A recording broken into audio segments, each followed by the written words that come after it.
जी हाँ मेरे प्यारे साथियों, मैं आपका अपना साथी शुभम सर आपके प्यारे से YouTube चैनल एजुकेशन 3.0 में स्वागत एवं अभिनंदन करता हूं। बच्चे, जैसा कि आपको पता होगा कि शुभम सर क्लास 12th में वैद्युत क्षेत्र चैप्टर चालू किए थे, जिसमें से एक टॉपिक पे हम बात किए थे वैद्युत आवेश क्या होते हैं, धनात्मक आवेश क्या होते हैं और ऋणात्मक आवेश क्या होते हैं। उसके बाद जो टॉपिक है उसी चैप्टर में डे 2 चल रहा है और डे 2 में कूलाम का नियम, किसके बारे में बात करेंगे? कूलाम का नियम।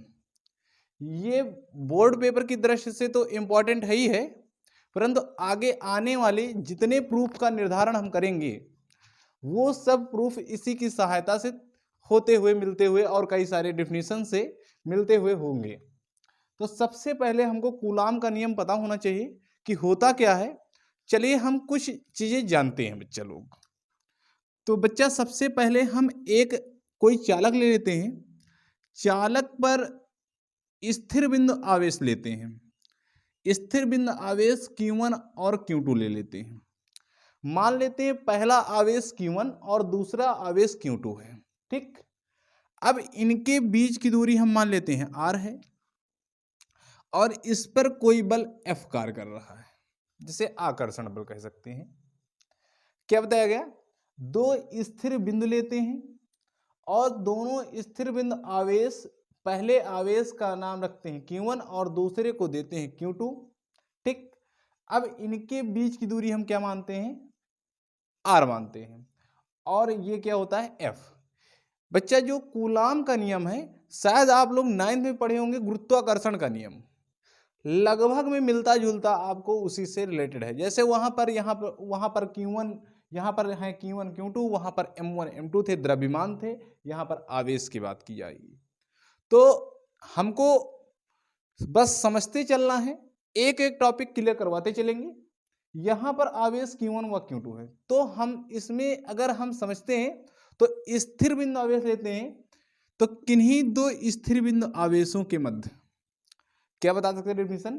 किन्हीं दो स्थिर बिंदु आवेशों के मध्य लगने वाला आकर्षण बल, लगने वाला आकर्षण बल उनके आवेशों के गुणनफल के अनुक्रमानुपाती, उनके आवेशों के गुणनफल के क्या होते हैं? अनुक्रमानुपाती, तथा बीच की दूरी के वर्ग के व्युत्क्रमानुपाती होती है, जिसे हम क्या बोलते हैं? कूलाम का नियम कहते हैं।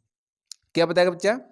किन्हीं दो स्थिर बिंदु आवेशों के मध्य लगने वाला आकर्षण बल उनके आवेशों के गुणनफल के अनुक्रमानुपाती तथा बीच की दूरी के वर्ग के व्युत्क्रमानुपाती होता है, जिसे हम लोग कूलाम का नियम कहते हैं। तो डेफिनेशन लिख लेते हैं कि किन्हीं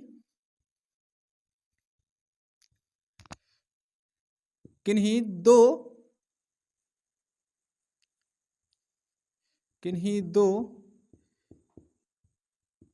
स्थिर बिंदु आवेशों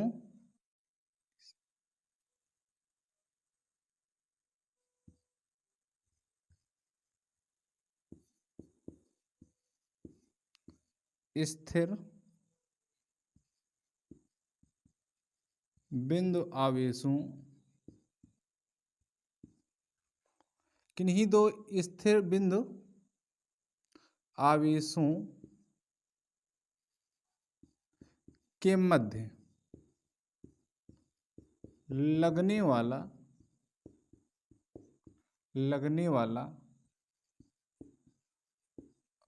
आकर्षण बल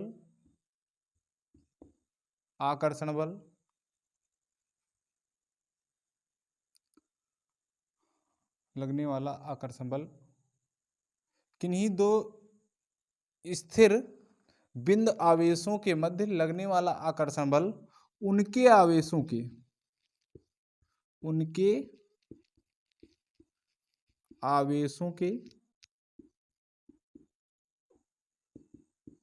गुणनफल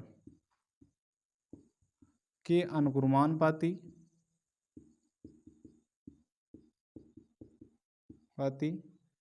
तथा बीच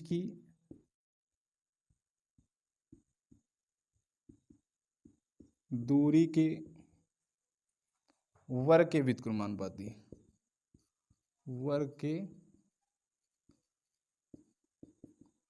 क्रमानुपाती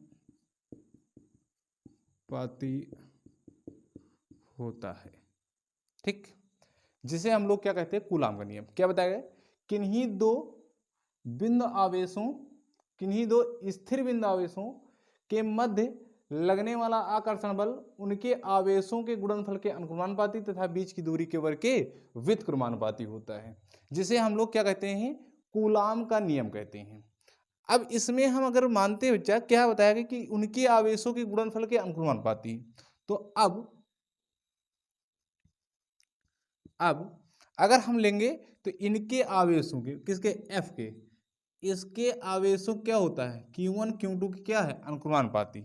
इक्वेशन क्या मान लिया जाएगा फर्स्ट, तो एफ अनुक्रमानुपाती क्या, व्युत्क्रमानुपाती क्या हो जाएगा बच्चा, आर स्क्वायर। इक्वेशन क्या मान लिया जाएगा सेकेंड।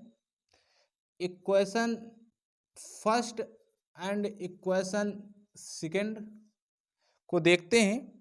अगर इक्वेशन फर्स्ट और सेकंड को देखते हैं तो एफ देखिए, तो एफ एक लिख लेंगे, अनुक्रमानुपाती Q1 Q2 और व्युत्क्रमानुपाती आर स्क्वायर। यहाँ पर एक नियतांक लगता है बेटा, अनुक्रमानुपाती की चिन्ह हटता है, स्मॉल के, स्मॉल के एक क्या है, नियतांक है, तो एफ इक्वल टू स्मॉल के Q1 Q2 अपान क्या हो जाएगा, आर स्क्वायर। यही हमारा कूलाम का नियम है, परंतु सुविधा अनुसार हम रख सकते हैं कि स्मॉल के इक्वल टू 1/4πε0। क्या रख सकते हैं, अगर इस नियतांक की वैल्यू जो मानेंगे 1/4πε0, तो यहाँ पर हम के की जगह पर रख सकते हैं F equal to 1/4πε0 into Q1 Q2 upon are square. ये हमारा प्रूफ हो जाएगा। अगर इसके आगे बात करते हैं तो जो 1/4πε0 की वैल्यू जो होती है 9 × 10⁹ न्यूटन मीटर स्क्वायर प्रति किलोग्राम, सॉरी न्यूटन मीटर स्क्वायर प्रति कूलाम स्क्वायर। और एप्सिलॉन नॉट की जो वैल्यू तो 8.85 इंटू 10⁻⁻12 कूलाम स्क्वायर प्रति न्यूटन मीटर स्क्वायर, ये हो गया। जबकि जो यहाँ पर हम कह सकते हैं एप्सिलॉन नॉट को माध्यम की वैद्युतशीलता कहते हैं, शीलता होती है, क्या होती है, माध्यम की वैद्युतशीलता होती है।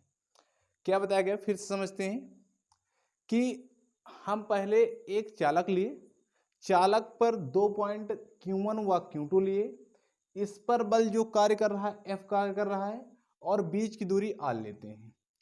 अब इसकी डिफिनीशन बनाना होता है तो हम ये कह सकते हैं किन्हीं दो स्थिर बिंदु आवेशों, क्या, किन्हीं दो स्थिर बिंदु आवेश के मध्य लगने वाला आकर्षण बल उनके आवेशों के गुणनफल के अनुक्रमानुपाती तथा बीच की दूरी के वर्ग के क्या होती है, व्युत्क्रमानुपाती होती है, जिसे हम लोग कूलॉम का नियम कहते हैं।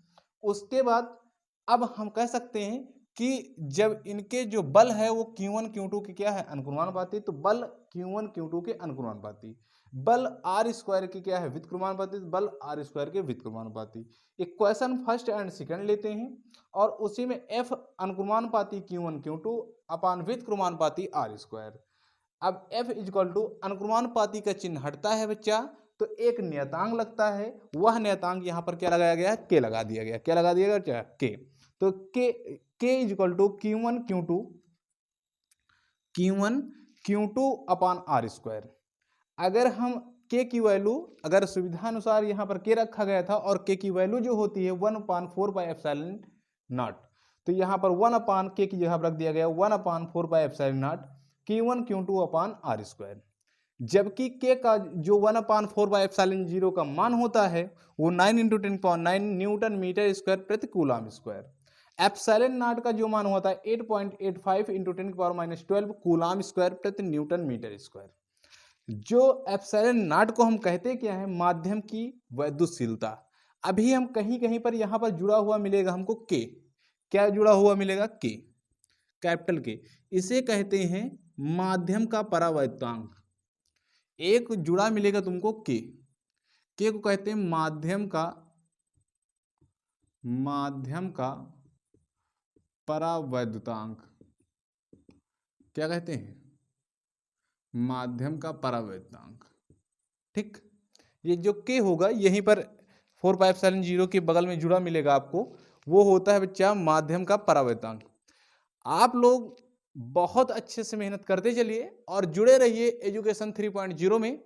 आज की क्लास यहीं तक और मिलते हैं नेक्स्ट डे, और उसमें हम बात करेंगे इसके आगे वाले टॉपिक के बारे में, और उसमें हम लोग पढ़ेंगे वैद्युत क्षेत्र।